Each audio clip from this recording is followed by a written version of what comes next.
망치와 AI는 근본적으로 다르다. 여러분, 망치를 생각해 보세요. 망치는 못을 박는 도구입니다. 망치가 스스로 오늘은 못을 어디에 박을까 하고 결정한 적이 있나요? 없죠. 망치는 사람이 들고 사람이 방향을 정하고 사람이 힘을 씁니다. 망치 자체에는 의지가 없습니다. 그럼 자동차는요? 비행기는요? 컴퓨터는요? 마찬가지입니다. 아무리 복잡하고 강력한 기계도 결국 인간이 명령을 내려야 작동하는 도구였습니다. 인류 역사 수천 년 동안 모든 기술은 이 범주 안에 있었습니다. 그런데 지금 등장한 AI는 다릅니다. AI는 인간이 하나하나 명령을 내리지 않아도 스스로 판단하고 스스로 결정을 내립니다. 하라리는 넥서스에서 이것이 단순한 기술 발전이 아니라 인류 역사상 전혀 새로운 종류의 존재가 등장한 사건이라고 말합니다. 오늘 이 영상을 끝까지 보시면 AI가 왜 그냥 편리한 도구가 아닌지, 왜 하라리가 그토록 강한 경고를 날리는지 뼛속까지 이해하게 될 겁니다. 지금부터 하는 이야기 진지하게 들어주세요. 우리 세대가 반드시 알아야 할 내용입니다. 바퀴에서 컴퓨터까지 모든 기술의 공통점. 인류가 발명한 기술들을 한번 쭉 떠올려 보겠습니다. 바퀴, 증기기관, 전기, 전화, 컴퓨터, 인터넷. 이 기술들이 세상을 얼마나 바꿨는지는 말할 필요도 없죠.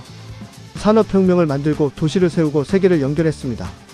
그런데 이 모든 기술에는 하나의 공통점이 있습니다. 목적을 정하고 방향을 결정하는 건 언제나 인간이었다는 점입니다. 증기기관이 나는 오늘 공장을 돌리기 싫다고 한 적 없죠. 인터넷이 스스로 이 정보는 유통하지 말아야겠다고 판단한 적도 없습니다. 모든 기술은 인간의 능력을 확장하는 도구였습니다. 더 빠르게, 더 멀리, 더 많이. 하지만 방향의 키는 항상 인간이 쥐고 있었죠. 이것이 수천 년 기술 역사의 불문율이었습니다. AI가 선을 넘은 순간 결정을 시작하다. 그 불문율이 깨진 겁니다. AI는 처음에는 단순했습니다. 스팸 메일을 걸러내고 체스를 두는 수준이었죠. 하지만 지금의 AI는 다릅니다. 예를 들어볼게요. 병원에서 AI가 CT 영상을 분석해서 암을 진단합니다. 의사가 이 부분이 암인지 확인해줘라고 명령한 게 아닙니다.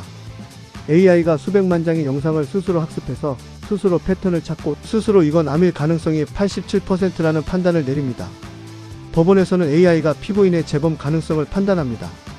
채용 담당자 없이 AI가 이력서를 보고 합격 여부를 결정합니다. 금융시장에서는 AI가 1초에 수천 건의 거래를 스스로 판단해 실행합니다. 은행 직원이 하나하나 승인을 눌러주는 게 아닙니다. 유발 하라리는 말합니다. AI는 단순히 인간의 명령을 실행하는 도구가 아니라 스스로 결정을 내리는 행위자가 되어가고 있다. 이게 바로 하라리가 강조하는 핵심입니다. AI는 인류 역사에서 처음으로 등장한 비인간 행위자, 즉 난 휴먼 에이전트입니다. 결정을 내리는 존재가 인간만이 아닌 세상이 된 거죠. 왜 이게 무서운가? 책임의 공백이 생긴다. 망치가 사람을 다치게 하면 누구 잘못인가요? 망치를 잘못 휘두른 사람이죠.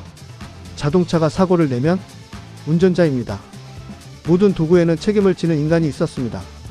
그런데 AI가 내린 결정이 잘못됐을 때는 누구 책임인가요? AI를 만든 개발자? 그 AI를 사용한 회사? 아니면 AI가 학습한 데이터를 제공한 사람들? 아무도 명확히 답을 못합니다. 결정을 내리는 존재와 책임을 지는 존재가 분리되는 역사상 최초의 상황이 벌어지고 있는 겁니다. 더 무서운 건 속도입니다.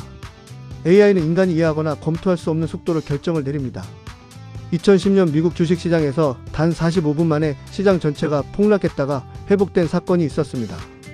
플래시 크래시라고 불리는데 나중에 밝혀진 원인은 수많은 AI 트레이딩 시스템들이 서로 반응하면서 일어난 연쇄 작용이었습니다. 어떤 인간도 지시하지 않았고 어떤 인간도 막지 못했습니다. AI는 나쁜 의도가 없다, 그래서 더 위험하다. 여기서 많은 분들이 오해하는 부분이 있습니다. AI가 위험하다고 하면 AI가 인간을 지배하려는 악한 의도를 가질 것이라고 상상합니다. 터미네이터 같은 이미지죠.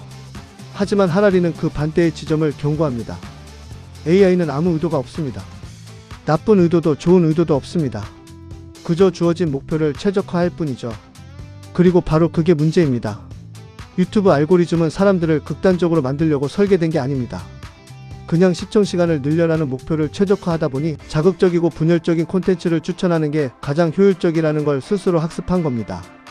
나쁜 의도 없이도 어떤 인간도 명령하지 않았는데도 사회가 분열되고 민주주의가 약화되는 결과가 나올 수 있습니다. 이게 하라리가 AI를 단순한 기술 문제가 아니라 문명의 문제로 보는 이유입니다. 우리는 지금 무엇을 선택해야 하는가? 정리해 보겠습니다. 수천 년 인류 역사에서 모든 기술은 인간이 방향을 정하는 도구였습니다. 하지만 AI는 처음으로 스스로 결정을 내리는 비인간 행위자가 됐습니다. 그 결정이 빠르고 방대하고 책임 소재가 불분명하며 나쁜 의도 없이도 나쁜 결과를 만들 수 있습니다.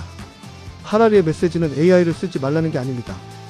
AI라는 비인간 행위자가 우리 사회의 중요한 결정을 내리기 시작할 때 그 결정을 감시하고 방향을 설정하고 책임을 물을 수 있는 인간의 제도와 구조가 반드시 필요하다는 겁니다.